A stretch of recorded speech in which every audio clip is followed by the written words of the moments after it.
যে একটা ব্যারাক, একটা গোদাম ঘর, গোয়াল ঘর এসে ভালো আছে। যে অবস্থা আমরা থাকছি, দিনের বেলায় মনে হয় একটা কবরখানায়। যদি জোরে বৃষ্টি নামে ওখান থেকে পানি পড়ে, পাবলিকে এসে সব পায়খানা করে সব ভরে থুয়ে দেয়। পানির সমস্যা, যে পানি এখানে থাকেই না। ব্যাটারি সংকটের কারণে অনেক ফোর্স তাদের মসজিদে থাকতে হচ্ছে। টাইগারের বোতল ভিতরে ঢুকাই দিয়ে চলে যায়। আমাদের প্রতি এত রাগ। সূর্যের আলো ঢোকে না বললেই চলে, নেই বাতাস, বৃষ্টি এলেই চুইয়ে পড়ে পানি। তারপরও ঘিঞ্জি আর স্যাঁতস্যাঁতে মেঝেতে কোনো রকম বেঁচে থাকার লড়াই। এমন মানবেতর জীবন পুলিশ সদস্যদের, তাদের নিয়ে কত শত আলোচনা সমালোচনা, কিন্তু এই নীরব সংগ্রামের কথা প্রায় কেউই জানে না। সংগ্রামের এখানেই শেষ নয়। শাহবাগ থানার এক ব্যারাকে প্রায় 200 পুলিশ সদস্যের জন্য মাত্র 2টি বাথরুম, নেই পর্যাপ্ত আলো বাতাস, নেই ন্যূনতম স্বাস্থ্যকর পরিবেশ। খোলা আকাশের নিচেই যেন গোসলখানা। ব্যারাকে থাকি, ব্যারাকের অবস্থা খুবই জরাজীর্ণ।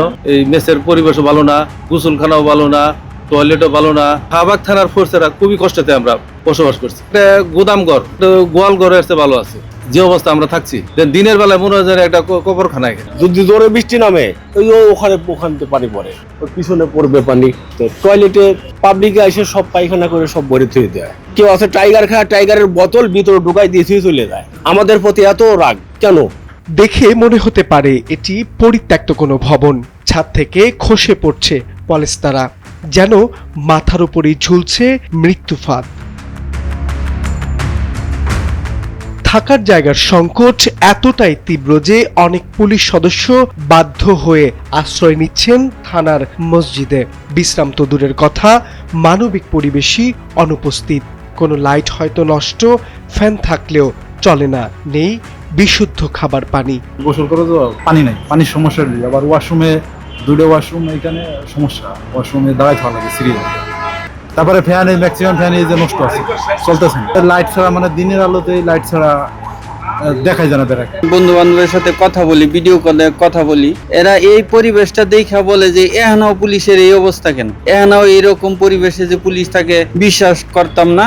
সারাদিন হাড় ভাঙা খাটুনি আর দীর্ঘ ডিউটির পর যেখানে থাকার কথা ছিল নিরাপদ বাসস্থান, সেখানে প্রতিনিয়ত লড়াই করতে হচ্ছে বাঁচার জন্য।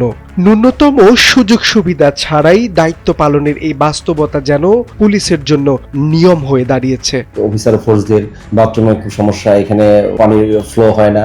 শুধু অফিসার ফোর্স নয়, আমাদের থানায় যারা আগত যারা সেবা নিতে আসে তাদের জন্য এটা বড় একটা প্রবলেম। দেখে মানে আসার পরে তারা এটা নেগেটিভ মন্তব্য করে।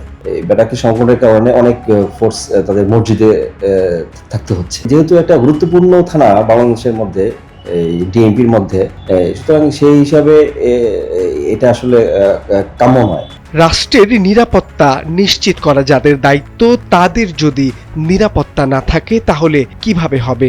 তাই দ্রুততম সময়ের মধ্যে এই সংকট সমাধানে কার্যকর উদ্যোগের অপেক্ষায় পুলিশ সদস্যরা। বর্তমানে যে অবস্থা আছে, এই অবস্থাটা আসলে খুবই নাজুক অবস্থা। আমাদের ওখানে যে মসজিদটা আছে, মসজিদের পিছনের অংশ যেটা বাধ্য হয়ে থাকার ব্যবস্থা করতে হচ্ছে।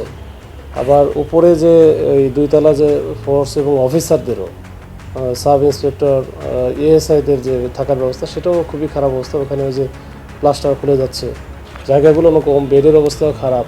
ওয়াশরুম ওয়াশরুমের ওইখানে 2-3টা ওয়াশরুম আছে, এগুলো না আবার ওই যেহেতু রাস্তার একেবারে পাশে, ওই জন্য বাইরের লোকজনও কিন্তু ব্যবহার করে। অনেক সমস্যা আছে ওখানে। তো এটা আস্তে আস্তে স্যারদেরও আমরা বলেছি। জরাজীর্ণ ভবনে এক নীরব ঝুঁকি নিয়ে বেঁচে আছে পুলিশ সদস্যরা। দ্রুত সংস্কার না হলে যে কোনো সময় ঘটতে পারে বড় দুর্ঘটনা। মাহবুব আলম শ্রাবণ, সময়ের আলো, ঢাকা।